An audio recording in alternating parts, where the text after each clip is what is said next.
A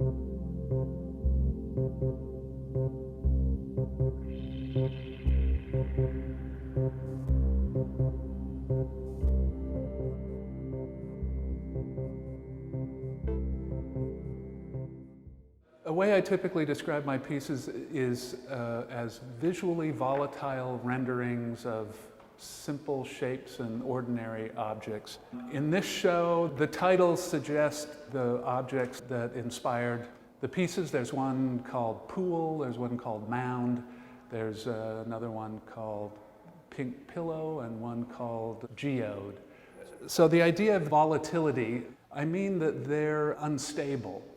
And I think there's something about that instability that attracts me.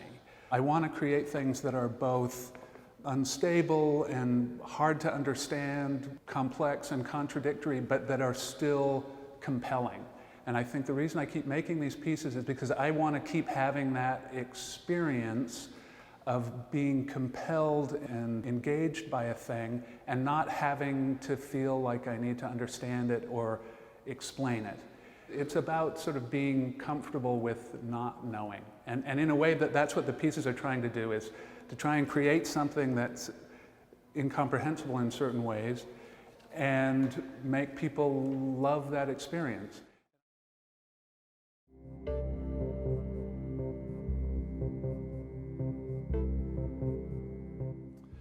Yes, these are all the things I've studied, and the curious thing is that, I mean, the list doesn't include art, and for better or worse, I have virtually no formal instruction in visual art.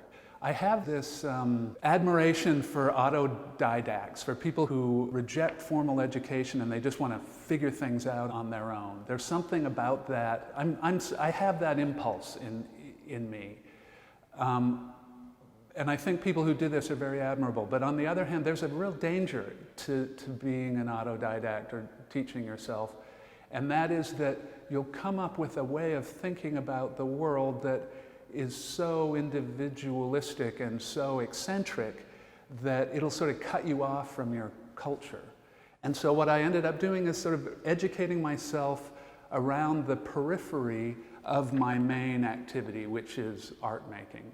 So philosophy, literature, creative writing, all sort of inform what I do, and yet I still have this sort of responsibility or opportunity to figure it out on my own to some extent. So it's a kind of a compromise.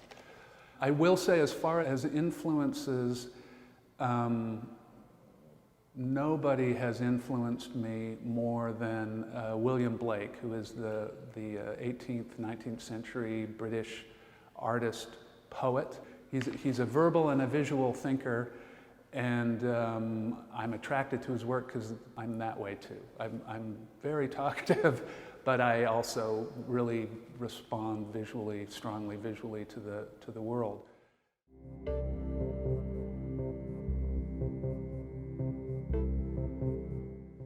So when you think about the difference between nature and mathematics, you could be talking about the difference between natural things and man-made things, between concrete objects or abstractions, between things and ideas.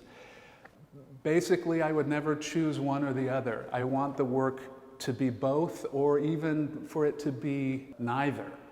And there are other oppositions that I think about, or sort of binaries that I think about when I make the work, say between parts and wholes, or between things that are sort of coalescing or exploding, you know, coming together or coming apart. I don't want it to be clear which it's doing. I want to kind of suspend people between those two possibilities.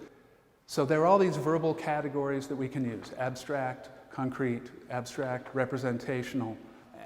And what I'm trying to do in a way is to exhaust their usefulness, so that suddenly language doesn't help you to explain the experience that you're having. The problem with language and terminology is that it can often sort of interpose itself between you and the thing you're looking at, and then you can't experience the thing you're looking at as clearly because there's this concept sort of looming in the foreground.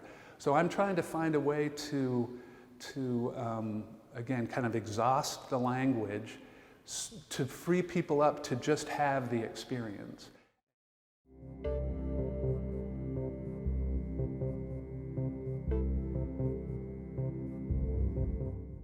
The thing is, these pieces aren't anything until somebody looks at them and activates them. The way that the piece can transform, sometimes pretty radically, depending on your proximity to it and your perspective, and whether you're walking by it quickly or just standing and looking at it. I mean, you can do whatever you want with them, but there are things I've noticed are particularly interesting to do. One, you can just look at them straight on, and you can just flatten them out, and they just look like a flat pattern. But then if you look at them from an angle, they sort of conjure a three-dimensional body, and they seem like they're an actual object floating in space. But then if you look at them from the side, or sort of walk quickly along the side of them, they'll actually seem to fold into space and disappear. There are two floor pieces in here, and there's one in particular which is different than the others in that it's not made out of transparent polyester film. It's made out of bug screen. This one is interactive in a more subtle way. What happens is that if you're looking at the piece, you look sort of down on the piece, and the minute you start moving, it seems to kind of flicker or squirm.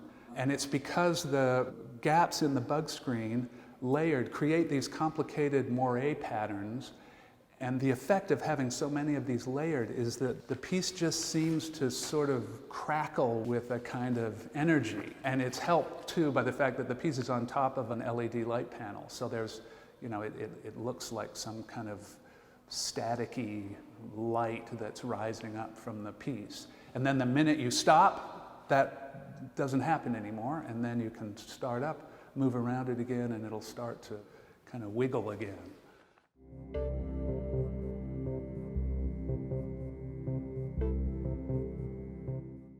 So I'm interested in how our physical position, our physical relation to a thing influences, just through the conventions of our culture, influences the way that we think of them. So when you're looking up at something, or when you're seeing something that's in the air, I think the associations you make are with the ethereal. You know, we always think of birds in the air and the freedom they have to move through the infinite expanse. If you're of a religious bent, you might think about heaven. I think things that are in the air, we tend to think of them more as elusive and sort of aspirational. When you look down at something, you tend more to feel superior to it. I think things that you look down on also seem more containable, more accessible, and, you know, sort of grounded and earthly. Our culture kind of builds a prejudice into us just based on what our physical relationship is to another thing, and it's kind of an interesting thing to be aware of.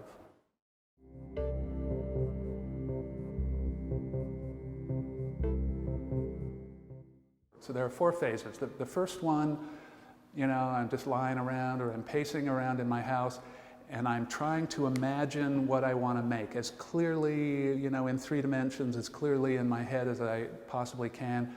I often will sketch things out in my sketchbook, and I will also just write down verbal descriptions. Sometimes it actually makes more sense to me to just describe the thing in a paragraph rather than sketch it. And most importantly, just trying to imagine the thing as clearly and as much detail as possible in my head. I go through that process, and then I know what I want to make. Then I go to my computer and I design the piece. And the reason that I need the computer is because in order for these pieces to work, the alignment of the layers has to be very precise. They have to be lined up. And so I use you know, you can be very precise with the computer, and so I use that to design templates that will guide the next phase, which is painting. So I just have a crummy little printer at home. Sometimes, you know, the templates, like for the piece Pool, which is over in that direction, These are 24 by 48 inch images, so I'm having to print out pieces of paper, 8.5 by 11 inches, and then tape them all together. And for each piece, there are multiple templates that I'm printing out.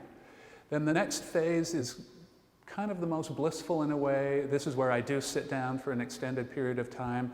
I put on an audio book, and I just sit and I paint layer by layer, and it's a little bit meditative. It's a little bit tedious, but in a way that's pleasurable, as tedious things can sometimes be. I lay the sheets out on level surfaces so that the material that I've used to paint them with dries. And that material is a self-leveling acrylic medium that I've tinted with transparent acrylic inks. And sometimes I'll add other things. I've been working with human hair, which I embed in the acrylic medium. And sometimes I'll add opaque acrylic paints too, just a tiny bit to give the paint a kind of cloudy consistency. And I'll say, even though the painting phase is in a way my favorite, mixing the paints is not my favorite thing to do. It's a very unscientific process. It's kind of frustrating.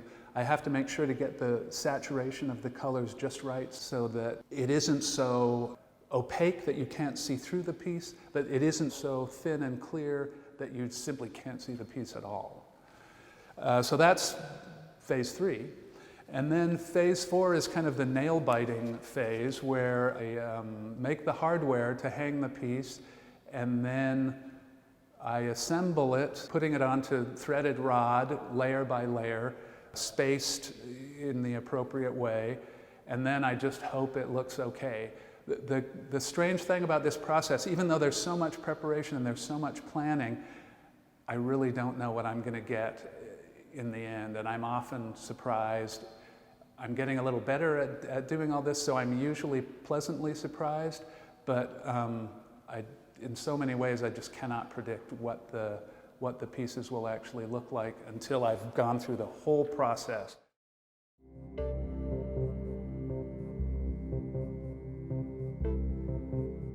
For about 10 years or so. I think the interesting thing about what I'm doing now is that it goes right back to when I was an undergraduate. So I said I had no training in art. The one exception, I took some animation courses. I made some animated films when I was an undergraduate, and I just sort of realized a few months ago that in making those films, I was using pretty much the same materials that I'm using now. So I was using cell animation, which is the same technique that they used to make the classic Bugs Bunny cartoons, which I was just enthralled by as a kid. Bugs Bunny was sort of my father figure for a while when I was a kid. And cell animation, you're basically working with clear acetate film that you paint on, and you layer it. The reason that you have these different layers is so that you can have different things going on in the background, in the middle ground, and in the foreground. So it's kind of striking to me that I've gone back to those materials that I used when I was making films. In the interim, I will say I tried making layered paintings, things that hung on the wall with glass. Glass is very heavy, it's very fragile, and it's very dangerous, and I have a big ugly scar just above my left knee, which is a testament to how dangerous broken glass is. So I switched from glass to plexiglass, which is less dangerous, but it's still so heavy that you're really limited in how many layers you can incorporate into a piece before it just becomes impossibly heavy, and you can't even pick it up, let alone ship it someplace. So it was really liberating for me when I decided to start working with this polyester film that I make most of these pieces out of. It's a material that's treated on both sides so that it accepts water-based media. The clarity of it is exceptional, and so I could multiply the number of layers that I incorporated in the piece exponentially. I mean, I've made pieces with 50 layers, which is a heck of a lot more than I could do with plexiglass. And then at the same time, I was able to liberate the pieces from the wall and hang them in a space, which enables viewers to walk around them and view them from more angles than they could if they were just stuck up on a wall.